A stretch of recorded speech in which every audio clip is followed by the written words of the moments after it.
Dosa juga adalah menghalangi atau menghambat berkat Tuhan untuk kita.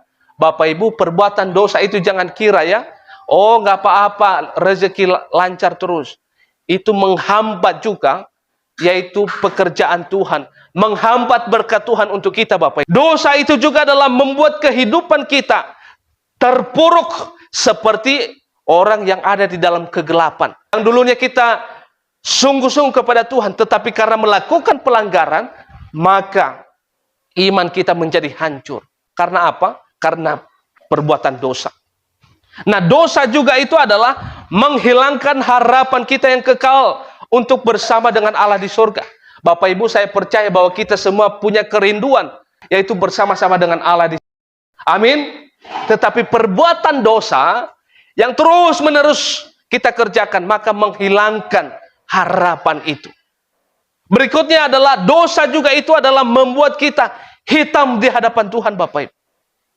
Kita gelap di hadapan Tuhan. Itu adalah dosa, Bapak Ibu. Dosa itu juga adalah membuat kehidupan kita terpuruk seperti orang yang ada di dalam kegelapan atau di dalam penjara yang susah untuk keluar. Nah, Bapak Ibu, itu adalah perbuatan dosa. Perbuatan dosa adalah yaitu mengakibatkan seluruh kehidupan kita tidak ada yang benar satupun di hadapan Tuhan. Bapak Ibu, perbuatan dosa itu sesuatu hal di mata Tuhan, kita tidak ada yang benar di matanya. Itu karena perbuatan dosa. Dosa juga adalah menghalangi atau menghambat berkat Tuhan untuk kita. Bapak Ibu, perbuatan dosa itu jangan kira ya, oh nggak apa-apa, rezeki lancar terus. Itu menghambat juga, yaitu pekerjaan Tuhan. Menghambat berkat Tuhan untuk kita, Bapak Ibu ya. Perbuatan dosa itu akan menghalangi atau menghambat berkat Tuhan untuk kita. Makanya jangan main-main dengan dosa. Dosa juga itu adalah membuat kita tidak akan taat akan perintah Tuhan.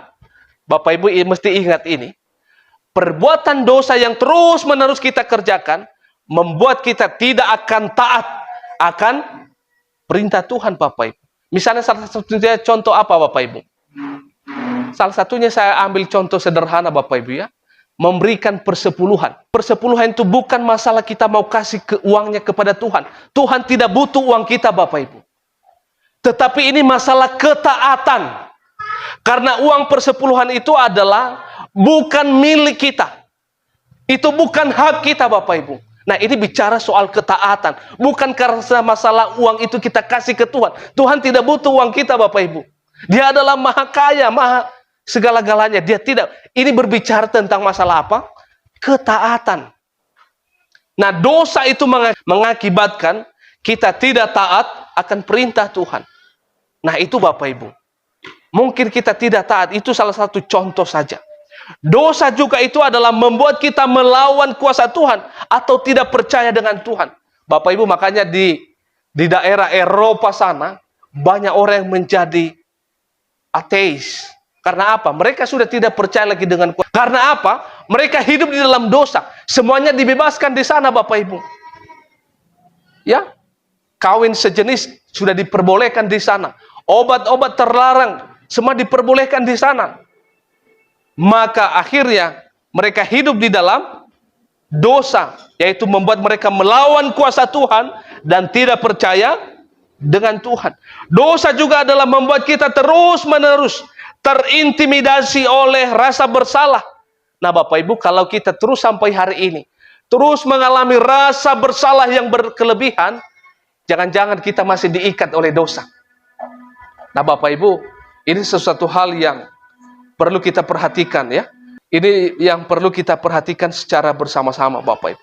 Nah, dosa itu juga akan terus mempengaruhi kita dengan hidup dengan segala ketakutan, kekhawatiran, dan kegelisahan. Bapak Ibu, jikalau kita masih hari ini terus hidup dalam ketakutan, hidup dalam kegelisahan, hidup di dalam kekhawatiran yang berlebihan, jangan-jangan Bapak Ibu kita belum lepas daripada dosa itu.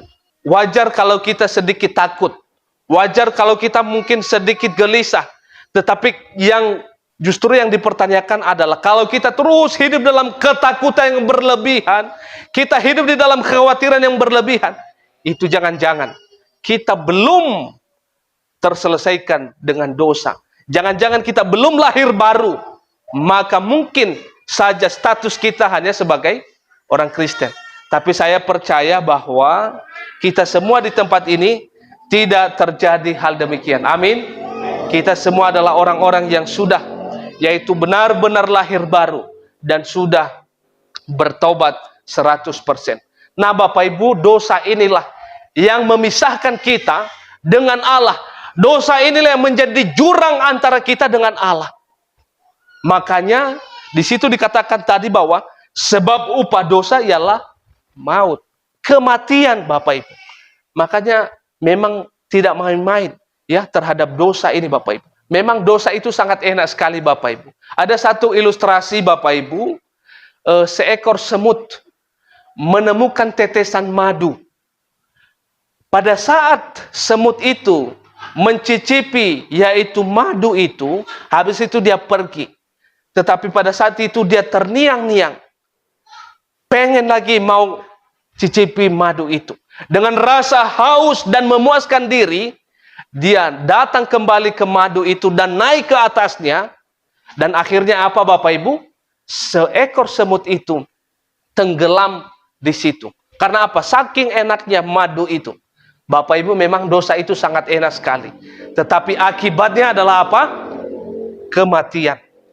Maut, Bapak Ibu. Nah, Bapak Ibu sekalian Tuhan, satu kutipan yang saya kutip di sini adalah seorang penafsir yang bernama Matthew Henry, yang sangat terkenal sekali. Dia mengatakan demikian, Bapak Ibu. Hidup di dalam dosa itu sengsara, sebab tubuh diperbudak untuk melayani dosa. Ini adalah perbudakan serendah-rendahnya dan sekeras-kerasnya. Tabur angin, maka tuailah badai.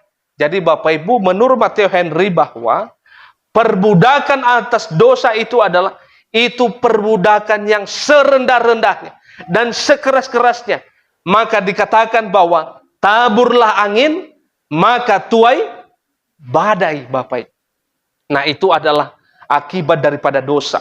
Teman-teman silakan ikuti media sosial ini dan jangan lupa untuk like, komen, dan bagikan tayangan ini supaya menjadi informasi bermanfaat bagi teman-teman di luar sana yang belum mengetahui hal ini. Salam sehat, tetap semangat, Tuhan Yesus memberkati kita semuanya.